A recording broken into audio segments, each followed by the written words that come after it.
तुम्हें कितने को छोड़ूंगा, और हो सकता है कि तुम्हें भी बेहतर एक पति मिल जाए, वो भी 6 महीने के लिए। खेसारी लाल यादव का बर्थडे था। बर्थडे तो दरअसल समाप्त हो गया, लेकिन बर्थडे के समय बहुत सारे ऐसे क्लिप सोशल मीडिया पे वायरल होने लगे जहां से बहुत कुछ हो सकता है। देखते हैं डिटेल्स में इस वीडियो में। उससे पहले चैनल को जरूर सब्सक्राइब करें। सबसे पहले पवन सिंह की टीम के दीपक सिंह नजर आए। दीपक सिंह को लेकर खेसारी लाल यादव ने क्लियर किया उन सभी चीज़ों को कि अपनी टीम के लोग गाली देते हैं अगर आप अच्छा नहीं करोगे तो, बाकी दूसरे वाला टीम तो दे ही रहा होता है।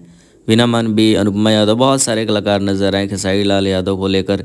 पवन सिंह की पत्नी ज्योति सिंह ने पोस्ट भी किया और उस दौरान खेसारी लाल यादव को लेकर एक वीडियो सामने आ रहा है जिसमें देखा जा सकता है कि पति और पत्नी के बीच के रिश्ते को लेकर खेसारी लाल यादव समझा रहे हैं। इससे बहुत सारे लोगों को लगा कि फिर से पवन सिंह ज्योति सिंह को टारगेट कर रहे हैं, लेकिन इस मामले में कितनी सच्चाई मुझे नहीं पता। शायद वो पहले की स्टोरी बता रहे थे खेसारी लाल यादव, तो ऐसे बोल देना पवन ज्योति को टारगेट किया, ऐसा कुछ नहीं है। पवन सिंह ने तो बहुत प्यारा विश किया था, भले पवन सिंह नहीं पहुंचे, लेकिन इन दोनों का रिश्ता आज भी बहुत बेस्ट।